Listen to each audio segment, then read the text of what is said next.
I'd like to call this meeting of the Veterans Affairs Committee to order, and want to thank our panelists for coming today to talk about a very important subject. Dr. Clancy, particularly, we welcome you again for all the help you've given the committee and the Veterans Administration. We appreciate it very much. We have new rules in the Senate committee this year. The ranking member and the chairman will make opening remarks. Any members that want to make an opening remark can make it at the closing of the hearing, because we came to hear from those testifying, not from other members of the Senate. But anybody's welcome to file a statement if they like. We have two additional members that will sit in today, Senator Johnson and Senator Baldwin from the state of Wisconsin, which obviously has been a focal point of the overprescription of opiates, and I think it's important. They have the opportunity to participate in the questioning of our witnesses. So in the absence of opening statements, I'll make a brief one. I'll turn it over to Richard Blumenthal, and then we'll go straight to our distinguished panelists. Let me just say this. One of our panelists was going to be Dr. Tom Frieden, or his designee from the CDC, which is doing an awful lot of work on the overprescription of opiates. He could not be here, but we talked by phone for about 15 minutes prior to my coming up here to open this hearing.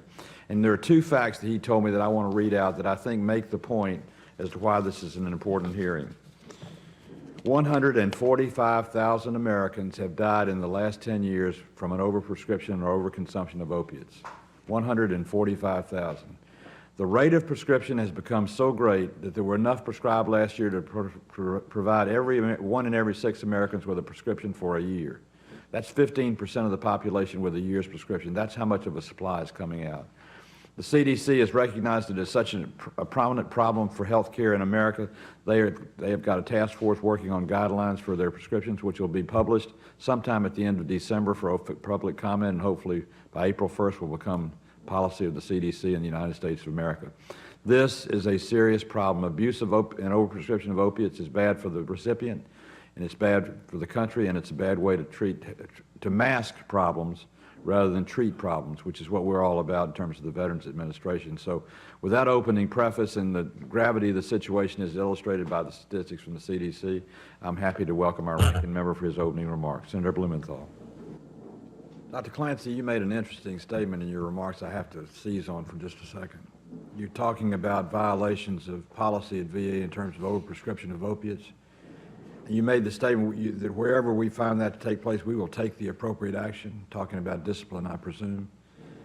To what extent can you terminate somebody for a continual violation in terms of overprescribing opiates and pain relief at the VA? In general, there's multiple steps to this process, and I know that some of your staffs have been briefed in camera on some recent investigations, but if it came up about a single patient, the first step would be a peer review, where their practice is reviewed by their peers. If this came up, and this goes on across our system for any kind of clinical deviation, if you will, we have about 15 to 20% of those peer reviews across our system routinely re-reviewed by an organization in California that works with us under contract for just that purpose, mostly to make sure that our clinicians are calibrated, because in general they are rated as one of 3 levels. One is the vast majority of clinicians would have done it exactly this way. 3 is almost no one on the planet would have done it this way. 2 is sort of intermediate. If for repeated deviations from practice, whether that's level 2 or 3 or other concerns that come up, we do have procedures in place to actually work very closely with that clinician to see if the deviations can be corrected, and if they cannot, then they can be removed from their practice. But if in that first initial peer review it's found to be evidence that the overprescription was taking place and there was a violation of policy, how many hoops do you still have to go through to terminate that individual?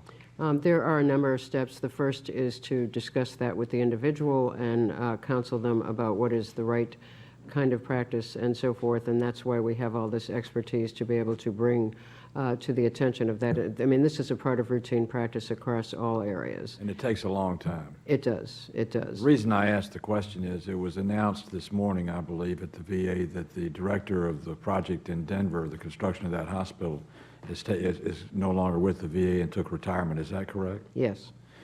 Is it easier to try and induce someone who's violated policy to retire or transfer to go somewhere else than it is to actually fire them? I think that is sometimes the case, yes.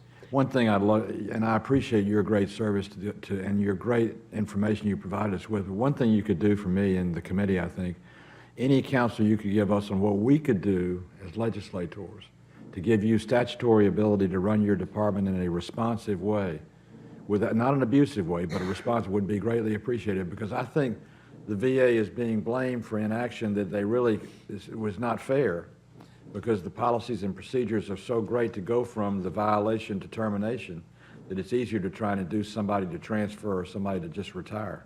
And if you have statutory impediments that we could deal with, I would love to make your job easier and the justice more swift for our veterans in terms of those values. But if you do that, I'd appreciate it.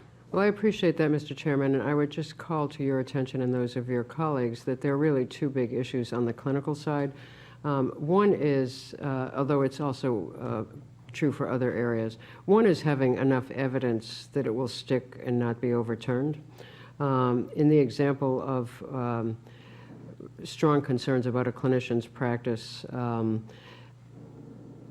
good lawyer can sometimes actually help us. A settlement ends up being that we end up having that person do something non-clinical because we have so many concerns we wouldn't want to have them seeing patients, but that's costing the taxpayer. So we definitely want to avoid that if we can, and for other kinds of behaviors, having enough evidence to withstand an appeal is a big part of our issue as well. The other issue clinically is just always trying to make sure that for some reason, in the case of opioids, for example, there is not a good reason to think that perhaps a clinician selectively saw unusually complex or unusual patients. So that's really why our clinical investigations have been very, very thorough in that regard. Thank you for that response. In the interest of time, I won't ask another question, but I will make a comment. In Dr. Day's testimony, he talks about the March 14th recommendations of the IG's report and the 6 recommendations to the VA, and I want to congratulate you on closing 4 of the 6. That's a record in a short period of time, and the 2 that are open deal with the subject you and I talked about yesterday, which is urine testing and making sure you have the proper testing on these represcription of opiates. So congratulations on your responsiveness to that. Thank you. And I'll turn to the ranking member for his question.